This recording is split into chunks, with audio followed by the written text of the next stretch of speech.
Halo, halo sahabat pusat kajian perbandingan mazhab. Selamat datang di ruang obrolan santai tapi berkualitas, tempat kita bahas tokoh-tokoh yang hebat dan gagasan cemerlang di dalam dunia Islam. Saya Domade Suja Pramindo sebagai host pada podcast hari ini yang bakal nemenin kamu selama kurang lebih 15 menit ke depan buat obrolan tentang topik yang wah sekali.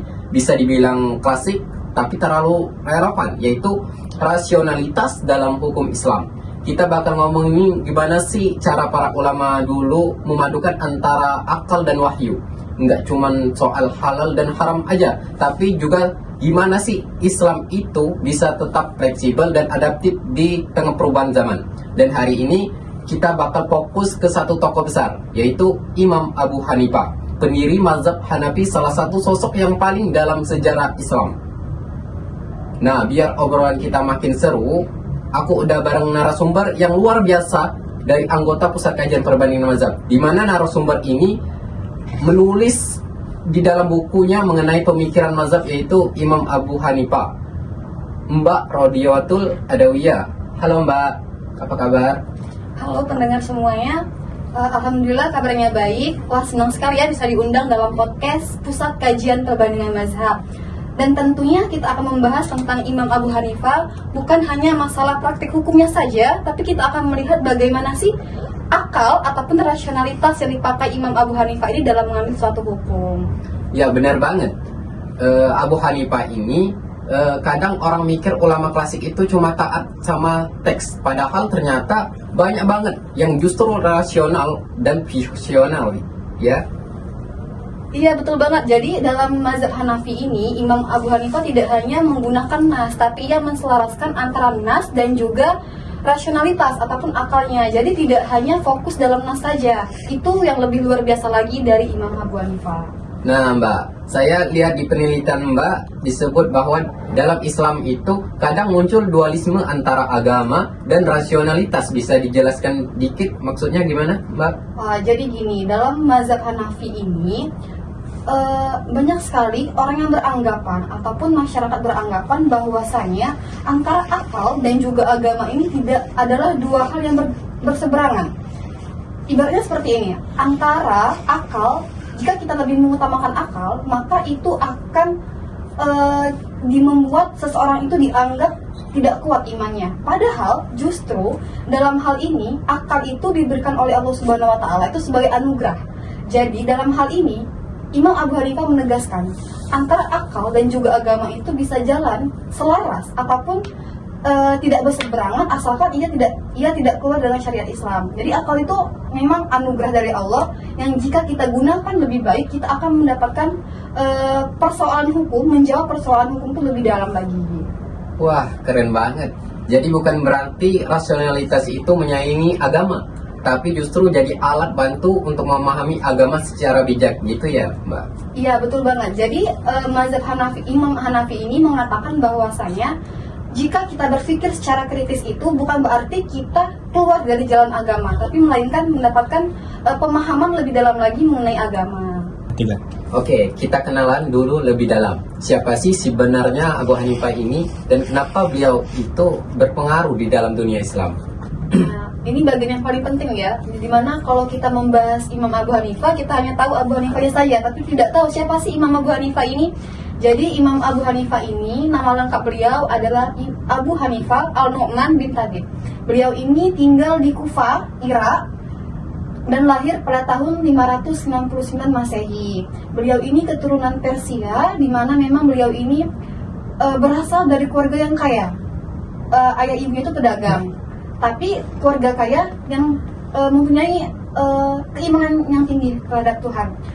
Dan juga Imam Abu Hanifah ini disebut dengan Bapak Tinta karena beliau itu banyak sekali mencatat, dan juga dikenal dengan sosok yang zuhud karena beliau ini pernah diajak dalam ranah politik ataupun kekuasaan, tapi beliau menolak dikarenakan ia ingin fokus dalam bidangnya, yaitu menjadi ulama.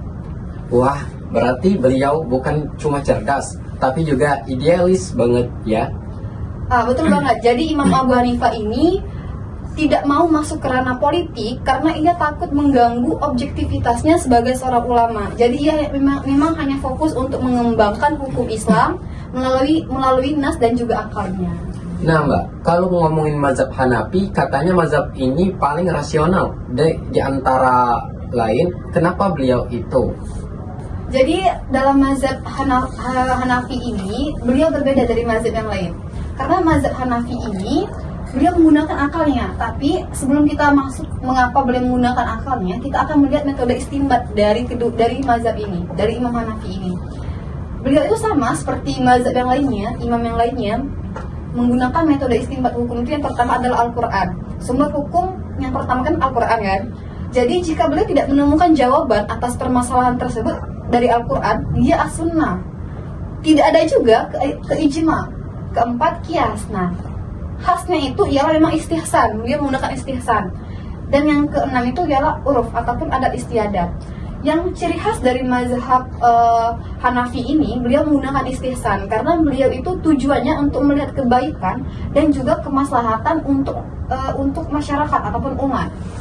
Dengan dilihat adanya adat kebiasaan tersebut, apakah hukum itu diterapkan itu sejalan dengan masyarakat tersebut selagi itu tidak bertentangan dengan ajaran Islam. Jadi istihsan itu bisa dianggap untuk mencari kebaikan dan juga kemaslahatan bagi umat Islam. Berarti bisa dibilang mazhab Hanafi ini lebih terbuka dalam konteks sosial ya?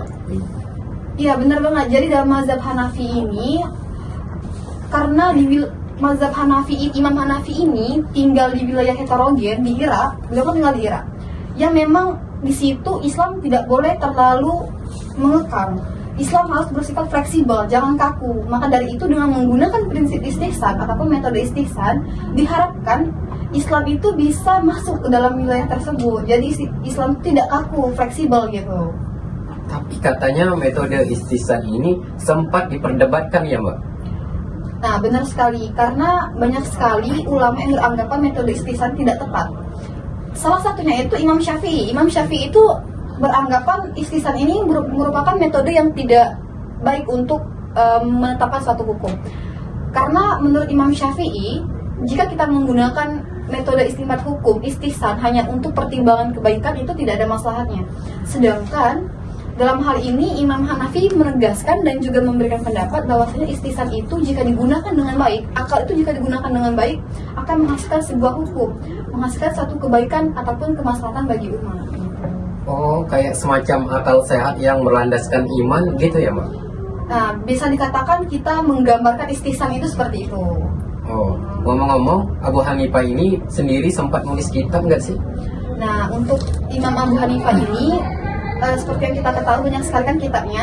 Tapi itu bukan Imam Abu Hanifah yang membukukan ataupun membuat kitab, melainkan muridnya. Jadi Imam Abu Hanifah ini dulunya itu kan mempunyai murid. Nah, saat beliau mengajar itu muridnya mencatat, membukukan persoalan hukum yang dibuat oleh Imam Abu Hanifah. Jadi dapat dikatakan kitab itu dibuat oleh anak muridnya. Jadi beliau itu mengajarkan saja, fokus mengajarkan dan membukukan hukum tersebut muridnya gitu. Wah, berarti ajarannya itu menyentuh semua aspek dari teologi sampai hukum sosial ya Mbak? Iya bener banget. Jadi Imam Abu Hanifah ini banyak sekali buku beliau. Salah satunya itu yang paling dipakai oleh masyarakat itu, dikenal oleh umat Islam itu kitab seperti Al-Fiqh Al-Akbar, Al-Mukhtasar Al-Zuhuri, dan banyak lagi. Dimana buku yang dibahas tersebut tentang akidah, fikih, persoalan hukum yang beliau ambil menggunakan rasionalitas. Nah, untuk sosial tadi dapat kita katakan banyak sekali yang sudah menggunakan mazhab Hanafi ini. Bukan hanya di Asia Tenggara, bahkan negara Irak itu menggunakan mazhab Hanafi.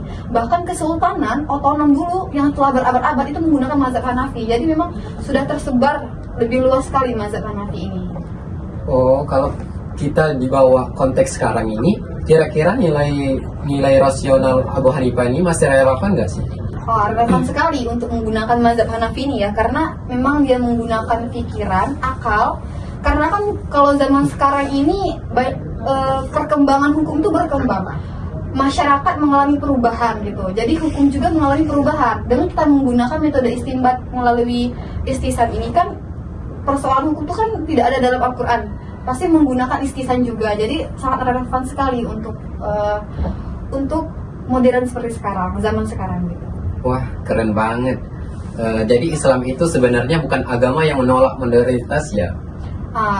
Islam itu tidak kaku. Islam tidak boleh kaku, dimana ia berubah sesuai dengan tidak boleh kaku, harus fleksibilitas. Jadi selagi itu sesuai dengan prinsip Islam, tidak melenceng, itu maka diperbolehkan. Dan juga mazhab Hanafi ini sangat relevan untuk zaman sekarang gitu.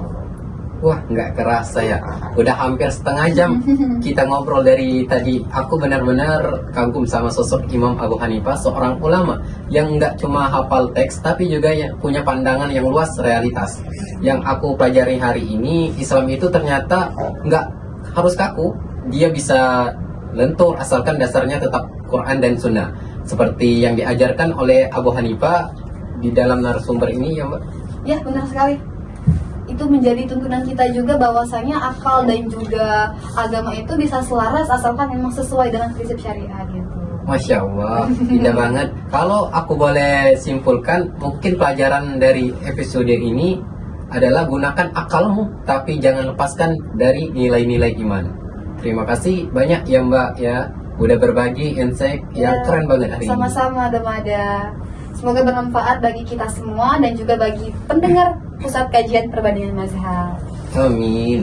Dan buat kalian semua yang dengerin sampai akhir, makasih banget udah nemenin kita di podcast Pusat Kajian Perbandingan Mazhab. Kalau kamu suka episode ini, jangan lupa share dan ke teman-teman kamu dan kasih tahu topik yang apa lagi yang pengen dibahas ke berikutnya. Saya Domar Suja Pramindo, pamit dulu, jaga hati, jaga akal, dan terus cari makna. Sampai jumpa di episode selanjutnya. Wassalamualaikum warahmatullahi wabarakatuh.